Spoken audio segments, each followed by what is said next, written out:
Hello everyone, welcome to study with Shri. देखिए, Uttar Pradesh PCS और RO की प्रीलिम टेस्ट सीरीज चलाई जा रही है 2023 की। ये टेस्ट नंबर आपका 38 है।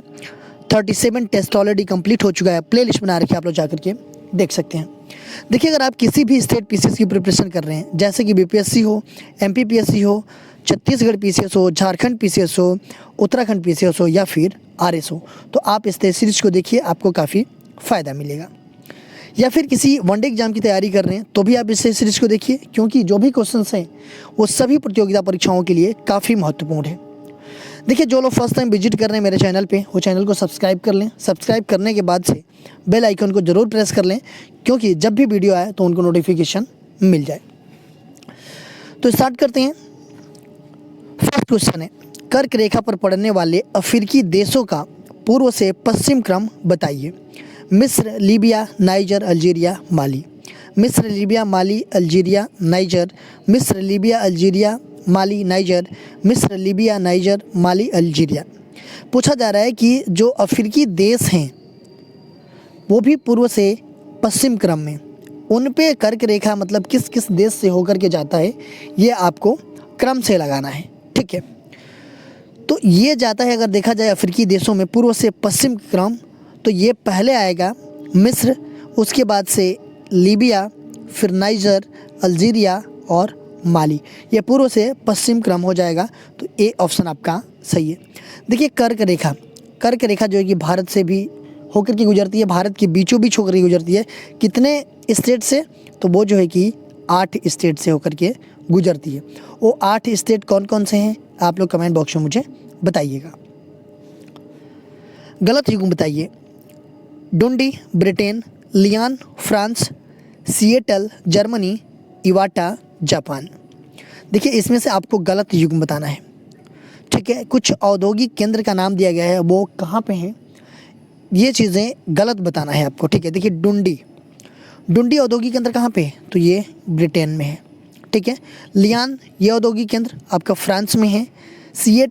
सिएटल कहाँ पड़ता है, तो सिएटल आपका जर्मनी में नहीं पड़ता है। सिएटल औद्योगिक केंद्र जो है कि संयुक्त राज्य अमेरिका के वाशिंगटन में पड़ता है सिएटल। ठीक है, तो ये आपका क्या है, गलत युग्म है। यवाटा, ये कहाँ पड़ता है, तो ये जापान में पड़ता है। भारत के प्रमुख पेट्रोलियम क्षेत्रों का गलत युग्म बताइए। मोरान, असम। मंगला, गुजरात। मंगला, राजस्थान। कोशांबा, गुजरात। देखिए, अच्छा, मंगला 2 बार हो गया क्या, कोई बात नहीं। मोरान, ये आपका पेट्रोलियम क्षेत्र कहाँ पे पड़ता है, तो ये असम में पड़ता है।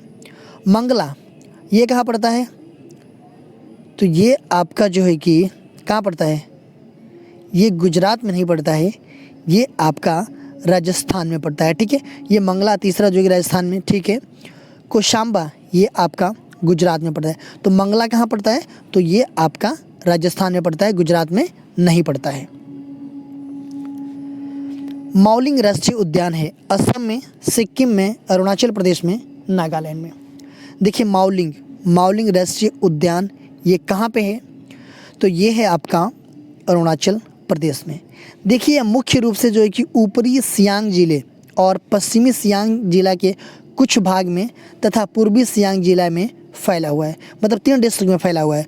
पश्चिमी सियांग जिला, पूर्वी सियांग जिला और ऊपरी सियांग जिला। ठीक है, और ये जो है कि 1972 में मतलब ये राष्ट्रीय उद्यान बना था। ये देखिए, ये जो अरुणाचल प्रदेश का जो पहला राष्ट्रीय उद्यान है ना, वो नामदफा राष्ट्रीय उद्यान है। उसके बाद से 1972 में ये जो है कि दूसरा राष्ट्रीय उद्यान है बनने वाला। ठीक है, बनाया जाने वाला। तो ये हो जाएगा आपका सी ऑप्शन। मालवी काग्निमित्रम नामक रचना में निम्नलिखित में से किसकी जानकारी मिलती है। गुप्तकालीन समाज की, शुंग वंश की, कश्मीर के राजवंशों की, पाल शासक रामपाल की। देखिए, मालवी काग्निमित्रम नामक रचना में निम्नलिखित में से किसकी जानकारी मिलती है, तो ये मिलती है किसकी, तो ये शुंग वंश की। ये बी ऑप्शन आपका सही है। देखिए, अगर हम बात करें मालवी काग्निमित्रम की, तो ये जो है कि कालिदास के द्वारा रचित संस्कृत नाटक है। देखिए, इसमें जो ना जो मतलब इसमें जो है कि जो मालव देश की राजकुमारी थी मालविका, तथा विदिशा के राजा थे अग्निमित्र। इनका प्रेम और विवाह के बारे में इसमें वर्णन किया गया है। चौथ एक प्रकार का मराठा कर था जिसमें संबंधित राज्य को अपने भू राजस्व का कितना प्रतिशत देना पड़ता था? 15%, 20%, 25%, 30%। देखिए चौथ जो था एक मराठा कर था, ठीक है, जिससे संबंधित राज्य को अपने भू राजस्व का कितना प्रतिशत जो है कि देना पड़ता था? तो ये देना पड़ता था 25%। ट्रिम्स पद संबंधित है आइडिया से, विश्व बैंक से, WTO से, WHO से। देखिए ट्रिम्स ये जो है कि किससे संबंधित है? तो ये संबंधित है आपका WTO से। देखिए ट्रिप्स बोल सकते हैं या फिर ट्रिम्स बोल सकते हैं। ये जो है कि विश्व व्यापार संगठन द्वारा संचालित एक संधि है, ठीक है। देखिए WTO के बारे में अगर हम बात करें, वर्ल्ड ट्रेड ऑर्गेनाइजेशन की, तो ये एक अंतर्राष्ट्रीय संगठन है, ठीक है। और इसकी स्थापना कब हुआ था? तो 1 जनवरी 1995 को जो है कि इसकी स्थापना किया था WTO की। देखिए पहले जो है ना कि ये गेट के नाम से जानते थे इसको, ठीक है, GATT, ठीक है। ये जो है कि इसकी स्थापना जो है कि 1948 में हुई थी और 1948 से लेकर के 1994 तक ये गेट था, ठीक है। लेकिन 95 से जो है कि इसी के स्थान पे जो है कि विश्व व्यापार संगठन का स्थापना किया गया। देखिए विश्व व्यापार संगठन जो WTO है, इसका हेडक्वार्टर कहाँ पे है? तो इसका हेडक्वार्टर जो है कि जनेवा, स्विट्जरलैंड में है। भारत ने मुद्रा तथा करेंसी से संबंधित गलत कथन पहचानिए। वर्ष 1987 में पहली बार गांधी जी के चित्र वाले 1000 के नोट जारी किए गए। दूसरा है कि 1935 में पत्र मुद्रा निर्गम का अधिकार RBI को दिया गया। एंड तीसरा है कि स्वतंत्रता पूर्व पत्र मुद्रा पर जॉर्ज पंचम तथा जॉर्ज कस्टम के चित्र अंकित किए गए थे। वर्ष 1947 में पत्र मुद्रा पर अशोक स्तंभ के सिंहों के चित्र अंकित किए गए। देखिए जो भारत में मुद्रा तथा करेंसी है उससे संबंधित आपको गलत युग्म बताना है, ठीक है। तो देखिए जो वर्ष 1987 है इसमें पहली बार जो है कि गांधी जी का चित्र जो है कि कितने रुपए के नोटों पे जारी किया गया? तो 1000 के नोट जारी नहीं किए गए। 1987 ईस्वी में पहली बार गांधी जी के चित्र वाले 500 रुपये के नोट जारी किए गए, ठीक है, 1000 के नहीं, 500 रुपये के नोट जारी किए गए। तो ये क्या है आपका? ये गलत है, ठीक है। 1935 ईस्वी में पत्र मुद्रा निर्गम का अधिकार जो कि किसको दिया गया? तो RBI को दिया गया, ये आपका सही है। और स्वतंत्रता पूर्व पत्र मुद्रा पर जॉर्ज पंचम तथा जॉर्ज कस्टम के चित्र अंकित थे, ठीक है। ये जो कि स्वतंत्रता से पहले जो है कि जॉर्ज पंचम और जॉर्ज कस्टम के चित्र जो है कि पैसों पे ये अंकित थे, ठीक है। और 1947 में पत्र मुद्रा पर अशोक स्तंभ के सिंहों के चित्र भी अंकित किए गए। तो ये भी आपका सही है, ये भी सही है। गलत कौन सा है आपका? तो ये ए ऑप्शन गलत है, क्योंकि 1000 के नोट जारी नहीं किए गए थे। उस टाइम पे 500 रुपये के नोट जारी किए गए थे 1987 में पहली बार गांधी जी के चित्र वाले। निम्न में से कौन सा कार्बनिक यौगिक प्राकृतिक से सर्वाधिक प्रचुरता में पाया जाता है? सेलुलोज, फ्रुक्टोज, ग्लूकोज और सुक्रोज। पूछा जा रहा है कि निम्नलिखित में से कौन सा वो कार्बनिक यौगिक है जो कि प्राकृतिक में सर्वाधिक प्रचुरता में पाया जाता है। तो वो कौन सा यौगिक है? तो वो है आपका सेलुलोज। ए ऑप्शन आपका सही है। सेंट्रल ड्रग रिसर्च इंस्टीट्यूट कहाँ स्थित है? Delhi, Lucknow, Bengaluru, Allahabad. Central drug research institute ये कहाँ पे सिचुएटेड है? तो ये सिचुएटेड है आपका लखनऊ में। बी ऑप्शन आपका सही है। देखिए सेंट्रल ड्रग रिसर्च इंस्टीट्यूट ये जो है कि आपका विज्ञान एवं प्रौद्योगिकी मंत्रालय के अधीन ये कार्य करता है। और ये कहाँ पे है? तो ये लखनऊ में। देखिए जो लोग लखनऊ से सीतापुर वाले रोड पे जाएंगे ना, लखनऊ से सीतापुर वाले रोड पे, तो वहीं ये बिल्कुल जो ट्रेन की ट्रैक है ना उसके थोड़े दूरी पे ये है, वहाँ से दिखाई देता है ये, ठीक है, सेंट्रल ड्रग रिसर्च इंस्टीट्यूट। होल्स्टाइन क्या है? गाय की उच्च दुग्ध उत्पादन प्रजाति, भैंस की प्रजाति, भेड़ की प्रजाति, बकरी की उच्च दुग्ध उत्पादन प्रजाति। देखिए होल्स्टाइन ये क्या है? ये जो है कि गाय की उच्च दुग्ध उत्पादन प्रजाति है। मतलब इस प्रजाति की गाय जो है कि काफ़ी दूध देती हैं, ठीक है। और ये कहाँ पे पाई जाती हैं? तो ये नीदरलैंड में पाई जाती हैं। ए ऑप्शन आपका सही है। खेचियोपलरी झील का संबंध किस राज्य से है? सिक्किम, अरुणाचल प्रदेश, मेघालय, असम। देखिए खेचियोपलरी ये झील है, इसका संबंध जो है कि किस राज्य से है, किस राज्य में सिचुएटेड है? तो ये सिचुएटेड है आपका सिक्किम राज्य में। पुस्तकें एवं उनके लेखकों का गलत युग्म बताइए। मृगावती, कुतुबन, शाहजहांनामा, इनायत खां, चंदायन, उत्बी, मुंतखाब उल लुबाब, खफी खां। देखिए ये पुस्तक और उनके जो लेखक हैं उनमें आपको गलत युग्म बताना है। देखिए मृगावती इस पुस्तक के लेखक कौन है? तो कुतुबन है, ये बिल्कुल सही है। शाहजहांनामा इसके लेखक कौन है? तो इनायत खां हैं। चंदायन की उत्बी नहीं है, चंदायन के लेखक जो है कि मुल्ला दाऊद हैं, ठीक है। तो ये है आपका गलत। और मुंतखाब उल लुबाब के खफी खां हैं, ठीक है। तो ये आपका क्या हो जाएगा? गलत है। वर्ष 1713 ईस्वी से 1765 तक के बंगाल के नवाबों का सही क्रम बताइए। मुर्शिद कुली खां, शुजाउद्दीन, सरफराज, अलीवर्दी खां। मुर्शिद कुली खां, शुजाउद्दीन, अलीवर्दी खां, सरफराज। मुर्शिद कुली खां, अलीवर्दी खां, शुजाउद्दीन, सरफराज। मुर्शिद कुली खां, शुजाउद्दीन, सरफराज, अलीवर्दी खां। देखिए जो आपका 1713 से लेकर के 1765 तक है जो बंगाल के नवाब थे, उनका सही क्रम क्या है?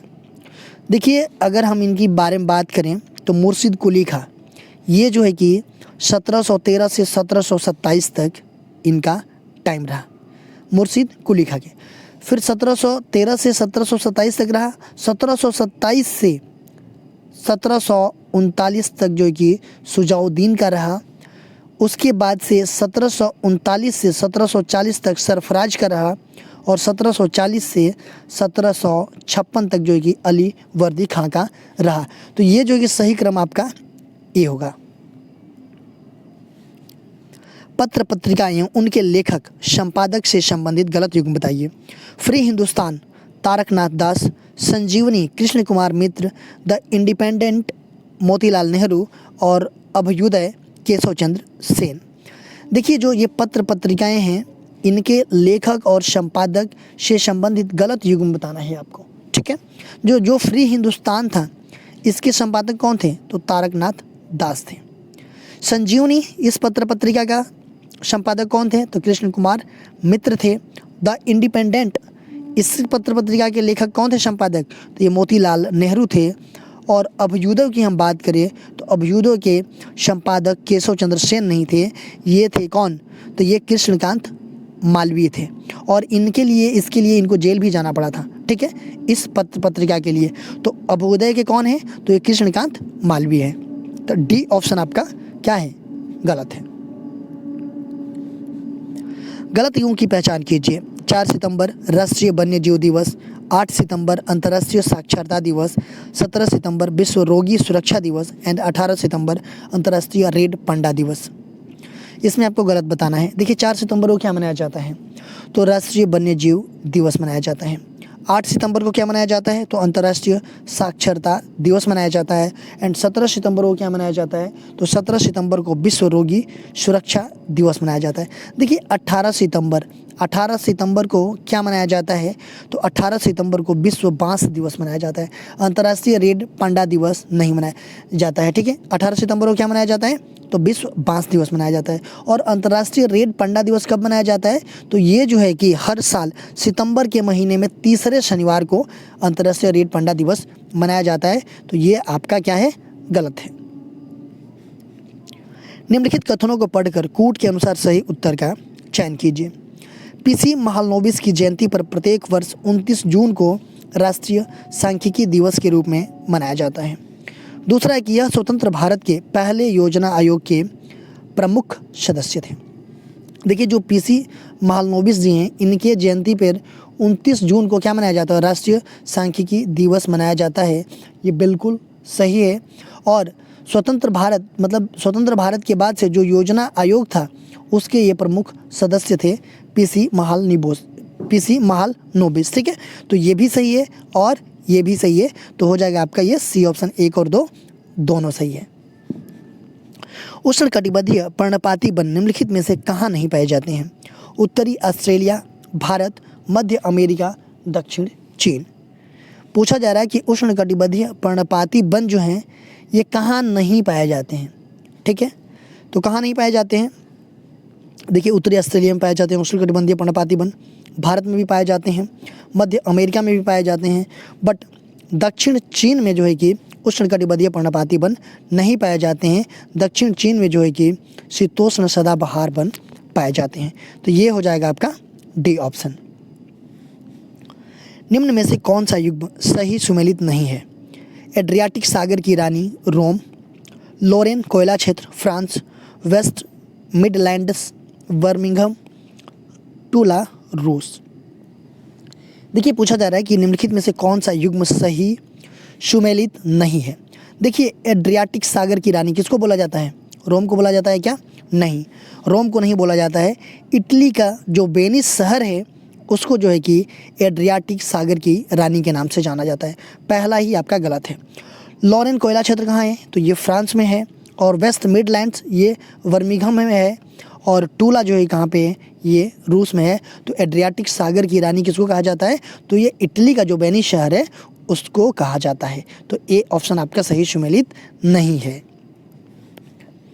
निम्नलिखित में से रबी की फसल कौन सी नहीं है? सरसों, मटर, मक्का, चना। पूछा जा रहा है कि रबी की फसल कौन सी नहीं है। देखिए, रबी की फसल जो होती है वो आपका अक्टूबर एवं नवंबर माह में बोई जाती है, और काटी कब जाती है? तो फरवरी मार्च में काटी जाती है। और रबी की फसल कौन कौन से हैं? देखिए, गेहूँ, जौ, चना, मटर, सरसों, ये सब क्या है? सरसों, मटर, चना, ये सब जो है कि रबी की फसल है। बट मक्का जो है कि रबी की फसल नहीं है। ये सी ऑप्शन आपका सही है। देखिए, क्वेश्चन पूछा गया था आप लोगों से पिछले वीडियो में कि निम्नलिखित में से ठंडी स्थानीय पवन कौन सी है? कोसावा, गिबली, हबूब, शांता आना। ठंडी स्थानीय पवन कौन सी है पूछा जा रहा है।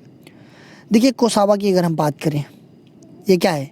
तो ये सर्बिया में बहने वाली स्थानीय पवन है, और ये ठंडी स्थानीय पवन है। कौन सा? कोसावा। गिबली की हम बात करें तो ये लीबिया में बहती है। हबूब की हम बात करते हैं सूडान में बहती है, और शांता आना की हम बात करते हैं यूएसए में बहती है। और ये तीनों जो है कि कौन है? बहने वाली है गर्म हवा है। बस ठंडी हवा कौन सी है? तो कोसावा है। ठीक है, आज का क्वेश्चन देख लेते हैं। तिस्ता व दिहांग के बीच कौन सा हिमालय स्थित है? असम हिमालय, नेपाल हिमालय, कुमायूं हिमालय, पंजाब हिमालय। देखिए, तिस्ता और दिहांग, इनके बीच कौन सा हिमालय सिचुएटेड है ये आपको बताना है कमेंट बॉक्स में। इसका आंसर मैं नेक्स्ट वीडियो में आप लोगों को बताऊंगा। देखिए, मेरे चैनल को आप सब्सक्राइब कर लीजिए। सब्सक्राइब करने के बाद से बेल आइकन को प्रेस कर लीजिए कि जब भी वीडियो आए तो आपको नोटिफिकेशन मिल जाए। दूसरा मेरा चैनल है श्री जीएस पॉइंट, आप इसको भी सब्सक्राइब कर लीजिए। सब्सक्राइब करने के बाद से बेल आइकन को जरूर प्रेस कर लीजिएगा। फेसबुक पे मेरा पेज है स्टडी विद श्री के नाम से, और टेलीग्राम पे मेरी आईडी है study with Shri 25 and Shri GS point. इन दोनों आईडी को फॉलो कर लीजिए। और इंस्टाग्राम पे, ये इंस्टाग्राम की आईडी है, और ये टेलीग्राम पे हमारा चैनल है स्टडी विद श्री।